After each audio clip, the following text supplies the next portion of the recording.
오늘 말씀은 누가복음 2장 1절에서 20절입니다. 제가 여동생의 전도로 교회에 첫 발을 디디게 되었습니다.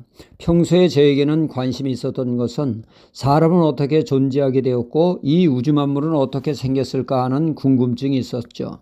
그러던 차에 전도를 받아 교회에 나가면서 처음 성경을 대하게 되었고 그때 궁금증에 답을 찾게 되었죠. 그토록 제가 궁금했던 것이 창세기 1장에 속 시원히 기록되어 있었습니다. 창세기 1장이 믿어지니까 모든 말씀에 아멘할 수 있는 은혜가 주어져 일주일 만에 성경을 일독하게 되었습니다. 말씀의 은혜를 쉽게 받은 것에 비해 기도는 만만치가 않았습니다. 눈을 감으면 앞이 그저 깜깜하고 기도라고 하지만 그 기도가 허공에 메아리 치는 듯하고 기도의 진도가 나아가지를 못했습니다. 참 기도가 쉽지 않구나 뼈저리게 느꼈죠. 그래도 나름 기도하는데 열심을 내서 새벽 기도를 나아갔습니다. 그러나 늘 기도는 뜬구름 잡는 것 같았습니다. 그러던 차에 담임 목사님께서 크리스마스를 앞두고 40일 작정 기도를 선포하셨습니다. 세 가지 기도 제목을 목사님께 제출하고 각자가 이 세 가지 기도 제목을 놓고 집중 기도하자는 것이죠. 저는 사실 작정 기도가 썩 내키지 않았습니다. 늘상 기도하는데 뭐 유별스럽게 작정을 하고 기도하나.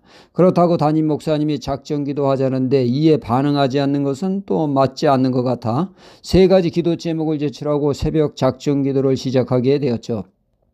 40일 작정을 마치기 전날 39일째 새벽 기도에 늘상 기도하던 대로 허공치듯 의미 없는 기도하다가 이제 그만 일어나자 하고 기도를 마치려고 할 때 누군가 저를 주저앉히는 것을 느꼈습니다. 저는 늘 주위 사람들을 의식하여 작은 소리로 기도를 했는데 그때 어둠이 사라지고 밝아지면서 제 마음에 거지로 길거리에 나앉아 있다는 생각이 들었습니다. 가만히를 뒤집어 쓴 거지로 말입니다. 그때 마음에 이런 생각이 났죠. 거지가 무슨 체면을 따지고 누구 눈치를 보는가 하는 마음에 저는 순간 그렇지 거지가 무슨 눈치를 보느냐는 마음에 그날 얼마나 큰 소리로 기도했는지 모릅니다. 그때 기도하시는 분들이 저의 그 돌변한 모습에 의아해 했을 것이라는 생각이 듭니다. 그때 하나님이 제 기도를 들으신다라고는 확신이 있었습니다. 그날 그 체험을 통해 저의 기도는 완전 바꾸어 놓았고 그날의 체험이 마태복음 5장 3절에 나오는 심령이 가난한 자의 복이 임했던 것이라는 생각이 들었습니다. 심령이 가난할 때 하나님의 은혜를 누리게 되죠. 하나님을 경험하는 역사가 있으며 성령의 역사를 맛보게 되집니다. 어느 분이 택시 기사분께 전도를 했다고 하죠. 예수님을 믿으세요. 예수님은 수고하고 무거운 짐진 자들아 다 내게로 오라 하셨습니다. 그러자 택시기사는 하는 말, 예수가 누군데 지가 뭔데 오라가라해 라고 말했다고 합니다. 교만한 자들에게 예수님은 지가 뭔데 라고 우습게 여기며 복음을 받아들이지 않고 강력 반발하게 됩니다. 복음이 튕겨 나가게 되죠. 그러나 그런 사람도 심령이 가난해지면 180도 달라지게 되어집니다. 열린 마음으로 겸손하게 복음을 받아들이게 되죠. 심령이 가난한 자가 되는 것이 그러기에 복이 됩니다. 마태복음 11장 5절에 소경이 보며 안진뱅이가 걸으며 문둥이가 깨끗함을 받으며 기머거리가 들으며 죽은 자가 살아나며 가난한 자에게 복음이 전파된다라 말씀하십니다.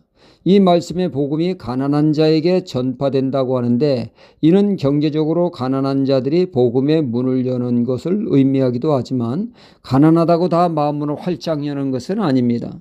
심령이 가난한 자가 마음의 문을 온전히 열게 되죠.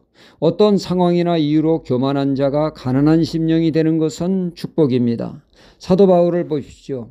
그가 교만하기 그지없을 때 그의 자랑은 초대 이스라엘 왕을 배출한 베냐민 지파의 왕손의 후예임을 자랑했습니다. 그의 뛰어난 학식과 신앙적 경건이 그의 자랑이었죠. 그에 비해 예수님은 연병 취급하며 철하에 무가치한 쓰레기로 여겼습니다. 복음은 제거해야 할 악이라고 앞장서 대적하지 않았습니까? 그러나 그가 다메섹 도성에서 해보다 강한 빛 가운데 예수님을 만나고 졸지에 앞을 못 보는 최악의 상황에 빠짐으로 인해 그는 가난한 심령이 되었고 온 마음으로 예수님을 복음을 영접함으로 그리스도인이 되었습니다. 오늘 말씀은 예수님의 탄생의 스토리입니다. 하나님은 로마 황제에 호적하라는 명령에 갈릴리 나사렛에 사는 요셉과 마리아가 고향 베들레헴에 오게 되었고 말구에서 예수님을 탄생하심으로 구약 미가서 5장 2절 메시아가 베들레헴에서 탄생하실 것이라는 말씀이 성취되었습니다. 이 기쁨의 소식을 천사들이 당시 천한 계층의 그 목자인 사람들에게 알려주었죠. 그들은 아기 예수님을 찾아뵙고 주님을 찾는 자들이 되었습니다. 복음은 천한 자들에게, 즉 심령이 가난한 자들에게 기쁨의 소식이요 복된 소식이 되어집니다. 심령이 가난하면 할수록 더욱더 주님을 귀히 모시게 되고 주님을 찾는 자가 되어집니다. 오늘도 심령이 가난한 자 되어 주님을 찾는 하루가 되어야겠습니다. 할렐루야.